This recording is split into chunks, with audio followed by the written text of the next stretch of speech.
Fred versus the Lie Detector of Doom, Uno Tarot Edition. Cher and Mr. Cher were the latest YouTube duo trying to squeeze views out of the ongoing Ben Hill Holler drama. They strutted into Ziggy and Fred's trailer with what looked like a lie detector machine salvaged from a pawn shop fire sale. The label on the box literally read, "Polygraphish device, for entertainment purposes only. Do not use near children, dogs, or electricity." Fred gave the machine a side eye. "That thing looks like it'll electrocute me harder than Ziggy did when she found my Slim Jim's stash." Meanwhile, Ziggy was bouncing around the room like she'd just won a lifetime supply of expired scratch-offs. She slammed her tarot deck onto the table, but instead of mystical cards, outspilled a sticky, chewed-up Uno deck. Half the cards were warped like they'd been through the dryer and one had barbecue sauce on it. "The spirits are ready to speak," Ziggy declared, clutching a reverse card to her chest like it was the Ark of the Covenant. Fred muttered, "Reverse what? Your bank balance?" Mr. Cher duct-taped Fred into a wobbly chair. He wrapped Christmas lights around Fred's arms and chest, then clipped jumper cables to his Crocs for conductivity. The machine lit up like a slot machine in Vegas, Cher all dramatic. "Fred, do you love the prayer garden?" Fred scratched at his mullet. "Well, it's peaceful. Ain't nobody yelling about tarot or Uno or six-up stalking 'em." Beep, beep, beep. The machine shrieked like a fire alarm in a meth shed. Ziggy gasped, slapping down a draw 4 like she was Judge Judy delivering a sentence. "The spirits confirm it. You want to run away with prayer garden." Fred, "I don't want to run away with it. I just want to run away to it, machine." Beep! Cher leaned in with a grin. "Fred, is Ziggy annoying?" Fred froze.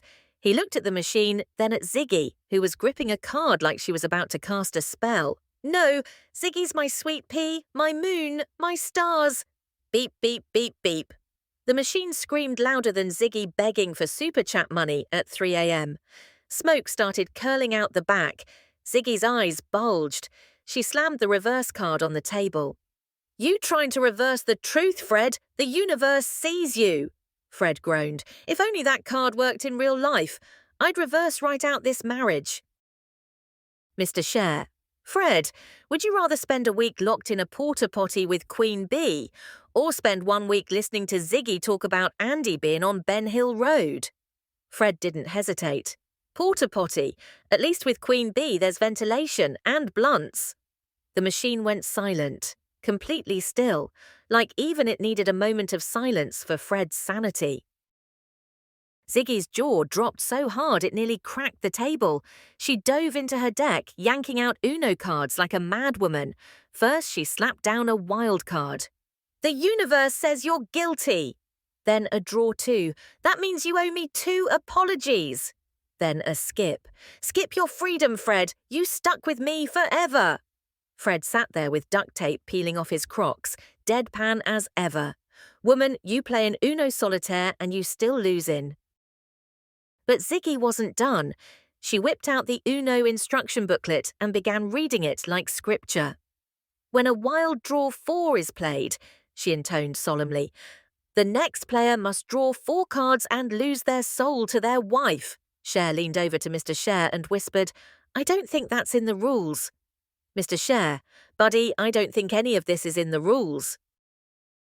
Finally, Ziggy stood up, cards flying everywhere like confetti, and screamed, "The spirits of Uno demand that Fred do the dishes."